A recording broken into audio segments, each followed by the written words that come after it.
and Roland Williamson. Hello everyone. Guten Tag.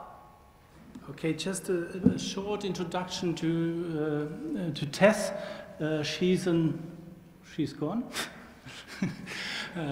She's a freelance archaeologist working in St. Albans, and Roland is a copy maker working on copies since 40 years, and they both working on the reconstruction of Torcs now then since 2015. So welcome Tess, welcome Roland, and sorry, I forgot the title. The title is New Research on Iron Age Gold Torcs from the United Kingdom. So Tess, go on. Hello, I hope you can hear me. Yes. Good. Roland's actually not very well, so he can't be with us today, but he's watching on YouTube. But just have a quick run through of what we've been doing for the last few years. The talks that we're looking at are hollow, kind of donut-shaped talks, like the great talk that you can see here. And the established view is that all of these terminals were cast directly onto the wires of the talk. Now, Roland, with his 40 years of replica making, he'd always thought there was something not right about this, because if you get the cast wrong, you've ruined all of those, for the great talk, 64 hand-hammered wires. And you've got to do that twice, once on each terminal. So we weren't entirely convinced that this is what was going on. So what we wanted to do was to actually look for the evidence, look at the materials. And we were lucky enough, Fraser, who looks after the Nethererd talk, which you can see here on the top left. And because it's a detached talk terminal, we could actually look inside. And when we did, it soon became very clear that the Nethererd terminal was not cast, it's actually made of sheet gold. And because of the similarities with Nethererd to the Snettischen Great talk on the right here, top right, we started to wonder whether actually the picture of cast on terminals was even correct for any of these talks. And what we came up with, when we'd actually looked, you could see inside Nethererd, what we've got on the bottom right, we're actually looking at a tripartite design for these talks. So you have a torus shell with a hole in the middle, into which slots a core, and then the whole lot is attached to the collar, and then the collar is attached to the wires. And then when we started looking further, this is an actual X-ray of the grotesque talk from Snettischen, the plastic decorated talk. We could see that actually we were seeing the same patterns again. As you can see on these terminals, you've got the core in the center, with the white areas top and bottom, where we have the overlap between the core and the torus, as you can see here. And now, 5 or 6 years on, we've actually got, for these hollow talks, 5 different ways that they were made. So we've got the standard kind of sheet gold made separately using the torus and core technique. We've also got sheet gold, which again was made separately, but is a two-part, kind of, it fits together like a clamshell. Thirdly, we've got talks that were, the terminals were cast separately and then attached to the net ring. We've then got the Newark talk, which is this incredible hybrid of sheet and cast technology, where they've actually cast the torus with the hole in the middle separately, then added a hammered core, then added a collar, sheet collar, and then attached it to the neck ring. And finally, yes, we do have some talk terminals that are cast directly onto the neck ring, as you can see here. However, Roland was right in that we haven't actually found one of these yet that isn't faulty. They've either got cold shuts where the gold hasn't filled the mould correctly, there's bubbles, there's overruns onto the wires, as you can see in this example at the bottom here.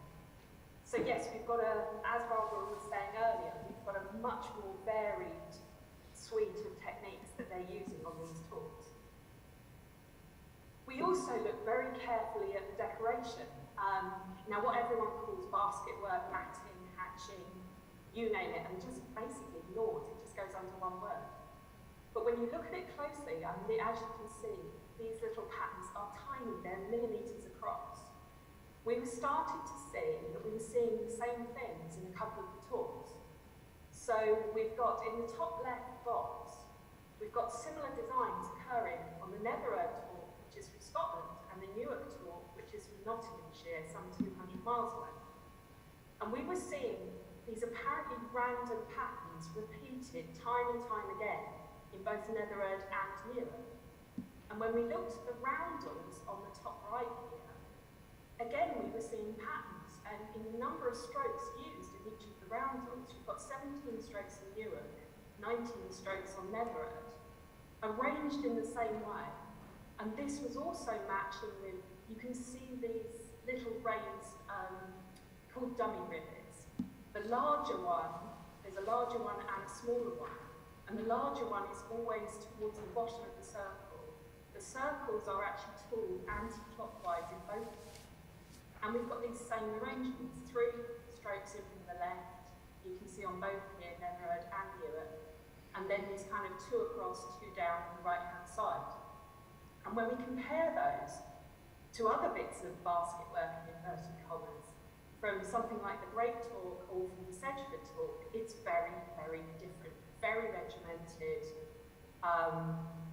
So we think we can see the hand of a maker and an individual maker, because these little marks are so small, it really wouldn't make any sense if they're not by the same person. It's unlikely this is intentional. The other exciting thing we've got, which unfortunately COVID, we haven't been able to go and look at this, is there does appear to be a third talk from Snettisham. Now this is what we call the B52 because it's on the display board in Norwich Castle Museum. But as you can see from the bottom right, we've actually got these little kind of, almost like a little man, 2 arms, a body and 2 legs, or a woman, should I say.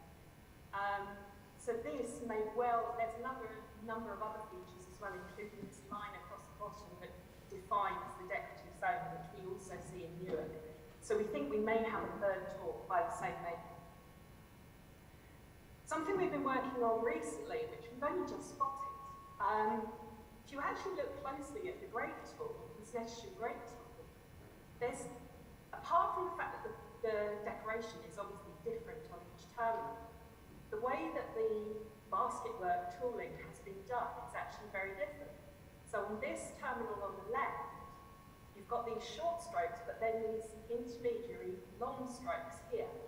Whereas if you look at the same technique on the right, it's very regimented, 3 by 3. And this follows through on various other elements of the design. So again, this kind of teardrop speech bubble shape. On the left-hand side, you've got triangles interlocking, and on the right-hand side, we've got, again, these squares, similar to the rest of the talk. So are we looking at 2 goldsmiths working, each on a terminal? Are we looking at different people finishing these talks, doing the tooling marks? Or is there the potential that actually one of these terminals was got hold of? Now, the Nethererd terminal was found on its own. It wasn't attached to a talk, it was just a terminal. Has someone got hold of one of these terminals and then copied it? But they haven't copied it exactly. I don't know, this is something we want to look at further. But the lesson in all of this is don't ignore basket work, because there's some fascinating things going on. Now what we do is we work with a team of goldsmiths and silversmiths from a range of backgrounds. We've actually, Graham Potter on the left, you'll probably know, Graham Taylor on the left, you will probably know top left, as a potter, but he's actually trained as a silversmith. Then Michael Lloyd in the centre actually made the sceptre for the Scottish Parliament. Hamish Bowie in the middle is very experienced goldsmith who went to work age 13 in the Birmingham jewellery quarter. Ford Hallam, bottom right, is a traditional Japanese goldsmith. And people like Helen Mary Carey, who is a lecturer at Birmingham University Jewellery School. And what we found with working with them, with so many different people, is we get a lot of different perspectives on archaeological material. And because we're working with quite a big team, you do get more of a consensus. They won't always agree, but when something comes up, you'll quite often get a kind of general point of view. And when we apply that to the archaeological material, things aren't always what they seem. So these particular linked artefacts from Snettischen, there's quite a few of them, have always been seen as these kind of curated pieces where examples from different talks have been strung together, maybe to show familial connections or symbolism or something similar to that. Now, when we showed these to Bob Davis, one of our jewellers, he said, oh, hang on a minute. And about 5 minutes later, he came back with a load of pictures. And he said, that looks just like my scrapbook. And as you can see on the bottom right, he's actually linked up, he uses it as an aid memoir for when he's making wire, that he'll cut a piece off so he remembers how he's done it. He links them all up. And this is all just in scrapbook. Now, we're not saying that what we say is right, but we need to think of lots of different perspectives on these things, and I think the craft perspective offers possibility. Now, we've also been looking from the craft perspective. Now, still at the moment, the talk on the left, which is one of the ones from Snettischen, which is one that's made in that two-part plan design I was talking about earlier, is still recorded as being a thin, hollow casting. Whereas the Sedgeford terminal on the right, we know is a cast. Now, if you compare the weights, the one on the left is 22.3 grams, the one on the right is 117 grams. Immediately, we thought when we were scanning through the catalogues, this isn't right. They are the same height, same width approximately, and yet such a massive difference in weight. And sure enough, when we went to Norwich Castle and had a look at the Snettischen talk, it soon became very, very clear that what we had was in fact a very thin sheet talk again, and this time made with this bipartite and then the collar attached, and you can see on the bottom here the join the sheets on the collar. Again, now with the grotesque talk, this is the one that was in the X-ray earlier. The kind of traditional view of this is that the repairs that have been carried out on this talk, we've got tubular talk piece that's been added at the back, various wires stringing things together, holding things together. The view most recently has been that this is kind of an intentional, visible repair. However, when you look closely and compare it to what's going on with other talks at the time, we don't think this is the case. So if you look at the bottom left, there's a number of close-ups, and there has been no metalworking skill used to do this at all. The wires haven't been annealed, so they're quite rigid, and they're springing off as they've been wound around. If you actually anneal the wire, as many of you will know, it will actually sit very closely and will kind of form to whatever it's with. That hasn't happened here. And when you look at other examples of Iron Age repairs, on the bottom left, we've got the Torcs pony cap, then the Sedgeford torque, and one of the Chiseldon buckets. They've been done incredibly competently. In the case of Torcs, they've added a patch of metal over a crack, which has then been decorated itself. In the case of Sedgeford, they've actually added, there was a crack in the casting, and they've added rivets at the end and in the middle to stabilise the whole thing. And then with the cauldrons, you've got these beautiful scalloped edges on the patches that have then been soldered and riveted into place. And when you compare that with the repairs in inverted commas of the grotesque talk above, they just don't don't look anything similar. But when you have a look at the grotesque talk in the context in which it was found, in the top right you can see there's these spare bits of wire. Now, having looked at the excavation photographs, I can find where the 5 little bits of wire have broken off from the left-hand side of the talk terminal here. However, the longer piece, I can't see it in photographs. We couldn't see it in any photographs. So what we think has happened is that piece of wire has gone in the ground with the talk, but not attached to the talk. And And when you look at Snettisham, these are the 14 different chords, two of which are only majority island.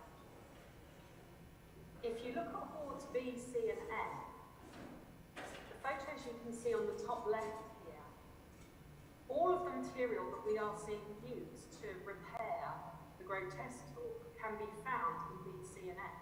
And there's various other aspects. A lot of the material from B, C, and F has actually got gold splatter and various other things on it.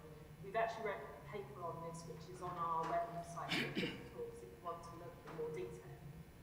But what we think is happening, if you also look in the bottom centre here, 4D, the Great Torc, was again found with various bits of things attached to it, which again show a piece of torque, buffer torque, that's shown there actually shows gold splatter as well, which is similar to that found in B, C, and F.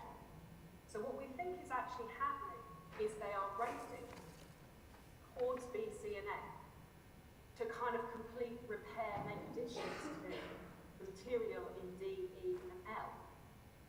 Now again, this would kind of suggest that actually these repairs are being done very quickly, almost contemporaneously with the deposition of the chords, and that a lot of these chords are linked.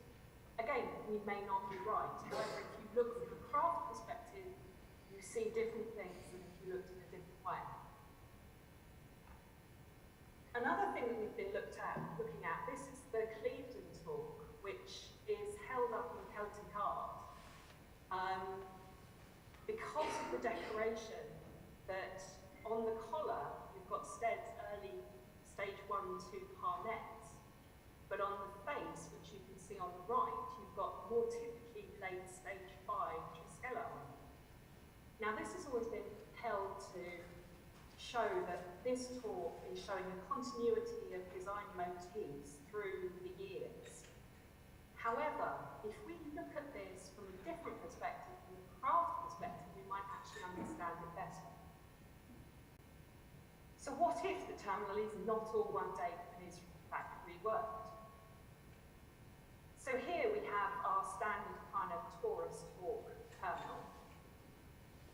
If we cut it down, and then we turn it over and we put a lid on it, we get the Clevedon terminal. And if we actually compare, so you can see on the left Clevedon, and it's orientated the same as Nethererd and the Great Torc, where this part of the talk would come from. The diameter of the base, which is now capped on Clevedon, is similar for Clevedon, Nethererd, and Great Torc. It's higher one side and lower the other, which is what we see as well. The similarities are astounding.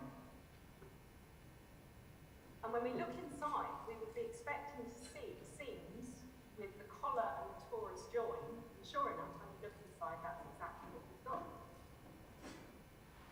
So this would then suggest that rather than showing, could possibly suggest that rather than showing a continuation of design, this might actually mean that these torus talks are early.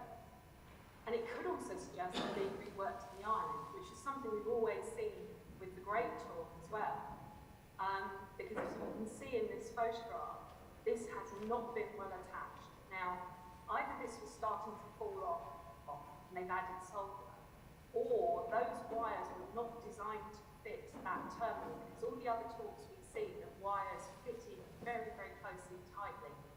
Whereas actually for the Great Torc, they've been flared out to almost fit the terminal size. Now the other thing that we've been looking at recently is we think we've got a new gold working technique. When you look inside the Clevedon terminal, it's interesting, it's got this very kind of mottled look to it. And this is something we've also seen inside the Nethererd terminal. And this little piece at the bottom, which was actually found in 1996 and disappeared, was found by a detectorist. And we've tracked down the detectorist and written it up again. It's on the big book of Torcs. It's actually a portion you can see here from a Great Torc, Nethererd style torus talk. And on the inside again is this funny mottled effect. Now, as you know, from Rapuse, here the Battersea shield, what it looks like on the front, on the back, we have this very kind of precise tooling, because a lot of the work is being done on the back. Uchidashi, this is actually Ford Hallam's work.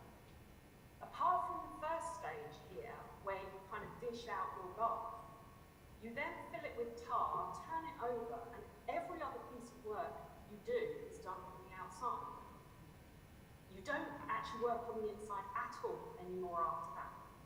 And from that, you can see the stages here in designing these two pieces.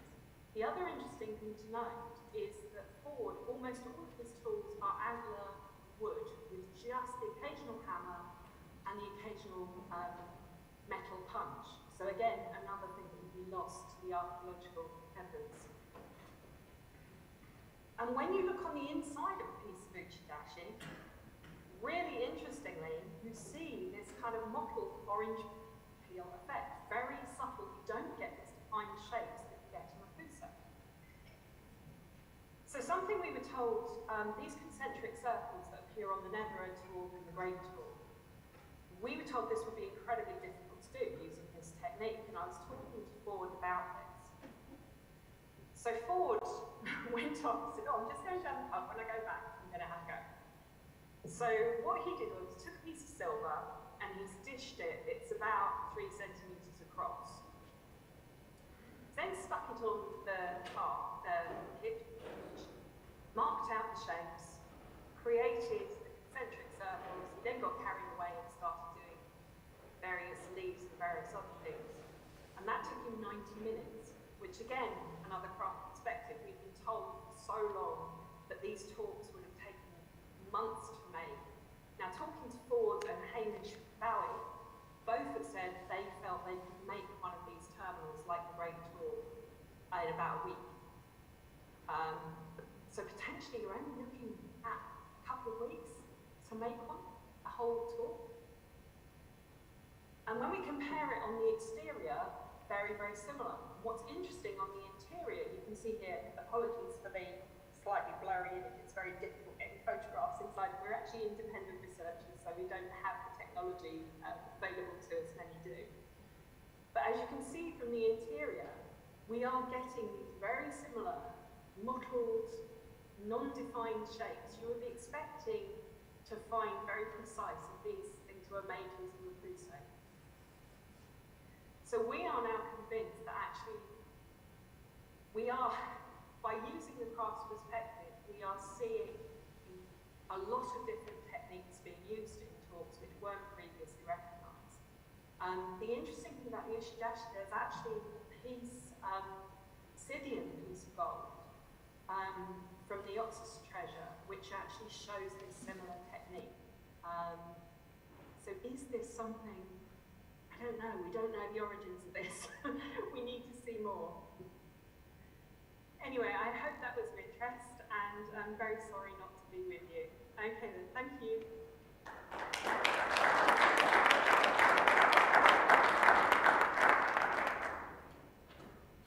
Thank you, Tess. Some interesting teases, and maybe there are some comments or some questions.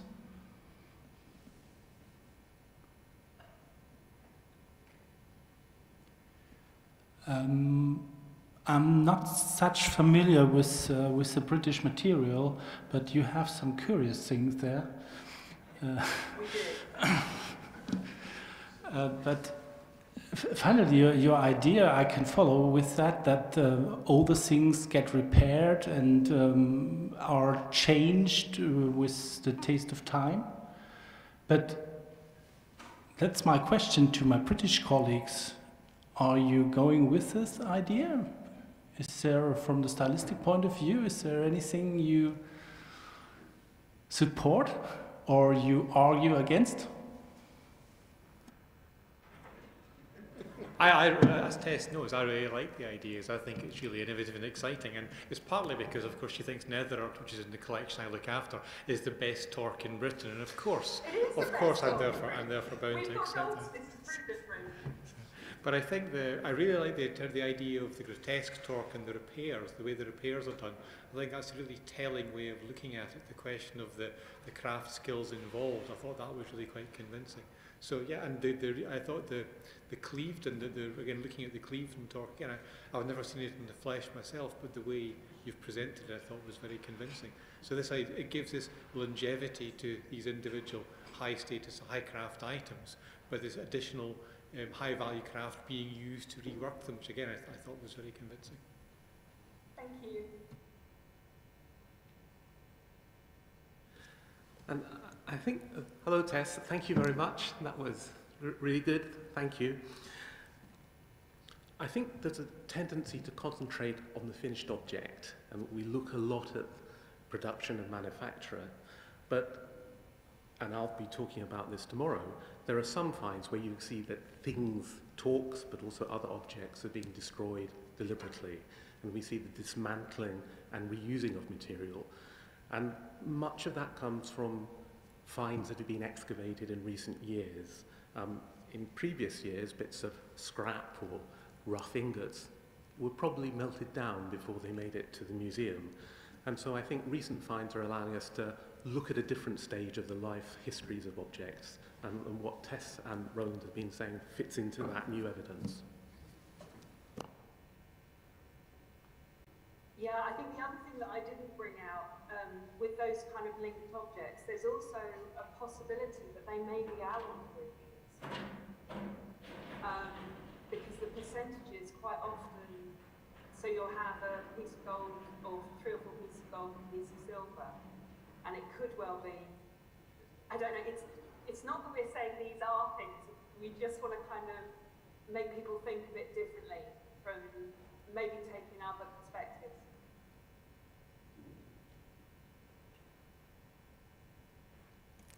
Yeah, I also want to thank you very much for this this nice lecture, and I'm astonished that you also found this that two different techniques were used for the same physical appearance, and you showed it very nicely with the weight. That always the cast objects are much more heavy than the others. But the message they transfer is the same. So thank you very much for that point. I was thinking of your talk earlier, Barbara, when I was listening to you and thinking, yes, that's exactly what we're seeing. And you also show us that the experimental work is of very high importance to understand the archaeological objects. So thank you very much for that too. Thank you. And next time we see each other in presence, please. Yes, I hope so. My daughter starts her GCSEs on Monday, so it wasn't possible to escape. But yes, we hope to see you soon. Thank you for inviting us. So I think I'm glad that you are here anyway. Any other questions? If not, I have a question to Barbara, because I haven't seen so much things in person as you do, and we both have seen, we have studied things together, and we have seen repairs, but I cannot remember that we have seen that something we would say it's something completely overworked, it's a new object made of old objects. Can you remember, or have you recognized something like that? No, I don't remember this from the objects we studied in France or in Germany, but I have similar points in Iberian work in the late Bronze Age and the transitional phase to the early Iron Age. There is in particular a neck piece from the Alamo hoard, where it is very brilliantly made in the front part, and then there is a ribbon-shaped clasp, which takes the idea from the front, but it's completely badly made, and it's always interpreted by the Portuguese colleagues as the master and and the apprentice who doesn't know to work. But in your case, it's not that. It's just a different kind of delicate work.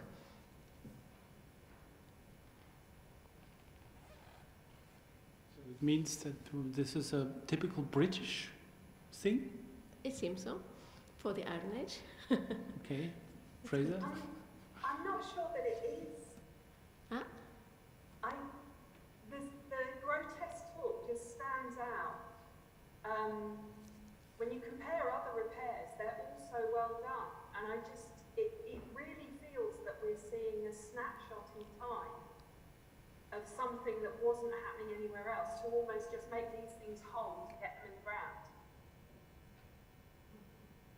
I can't think of any other UK examples outside of Snettisham.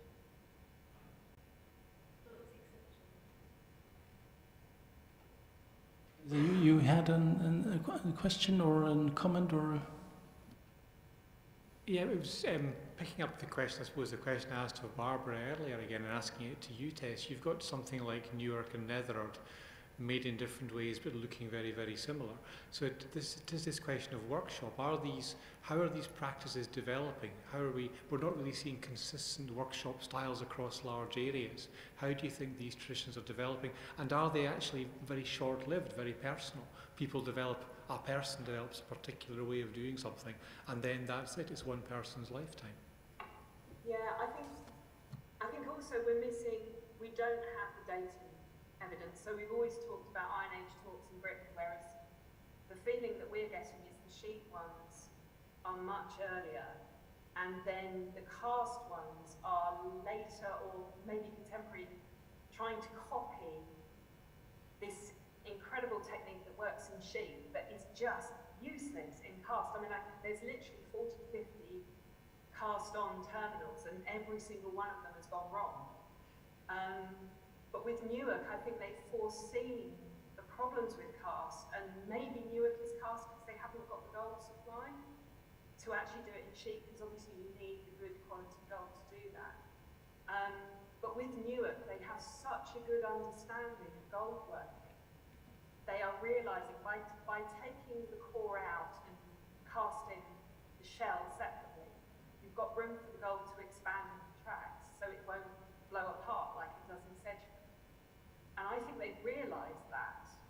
So what you get at the end of it is a talk that looks very similar to an entirely cast talk, but they've missed out a lot of the problems that you might face.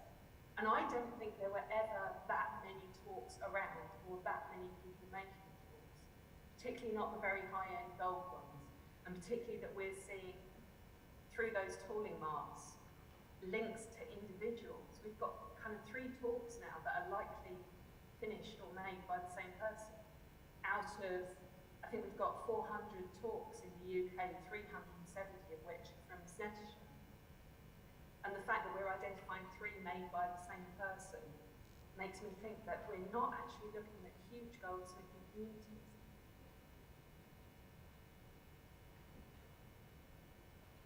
Thank you again, Tess, for being here. And we have a coffee break. We meet again at 4 o'clock. And Birgit Heidi will say some words for welcome you. I hope she will be back at this time. And then we continue with the archaeometry section.